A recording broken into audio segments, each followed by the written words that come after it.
अस्सलाम वालेकुम। अजीम न्यूज के साथ मैं हूं हिना चट्टा। यहां पर हम आपको एक अहम खबर से आगाह करते हैं। लाहौर हाई कोर्ट ने तहरीक इंसाफ के रहनुमा अलीम खान की जमानत मंजूर कर ली। लाहौर अदालत ने अलीम खान को 1 करोड़ रुपए के मुचलके जमा करवाने का हुक्म सुना दिया।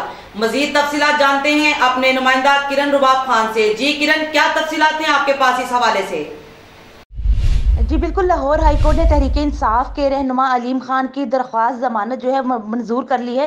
साबिक वजीर बल्दियात अलीम खान ने नैब की गिरफ्तारी को लाहौर हाई कोर्ट में चैलेंज किया था और जमानत की दरख्वास्त भी की थी, जिस पर जस्टिस अली बाकर नजफी की सरबराही में 2 रुकनी बेंच ने समाअत की।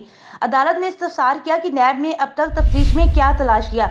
इस पर नैब ने अदालत को बताया कि अलीम खान ने बैरून ममालिक में गैर कानूनी ट्रांजैक्शन की हैं, जबकि अलीम खान के वकील ने अपने दलाइल में कहा कि इनके मौक्कल ने जो असासे बनाए और रकूम मुंतकिल की वो डिक्लेयर हैं। इन पर करप्शन और नाजायज असासों का कोई टैक्स नहीं। अदालत ने नैब से इस्तफसार किया कि अलीम खान के खिलाफ रेफरेंस कब दायर किया जाएगा, और इस पर नैब ने बताया कि रेफरेंस कल दायर किया जाएगा, जिस पर नैब के जवाब पर अदालत ने कहा कि जब तफ्तीश मुकम्मल हो गई है तो किसी शख्स को गैर मुअय्यना मुद्दत तक जेल में नहीं रखा जा सकता, इसलिए अलीम खान की जमानत मंजूर की जाती है। हाई कोर्ट ने अब्दुल अलीम खान को 1 करोड़ रुपए के जमानती मुचलके जमा कराने का हुक्म दे दिया।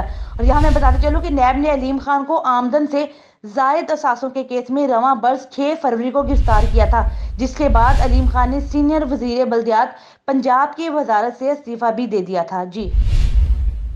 जी किरण, बहुत शुक्रिया हमें तफसीलात से आगाह करने का। मजीद खबरों और अपडेट्स के लिए विजिट कीजिए हमारी वेबसाइट।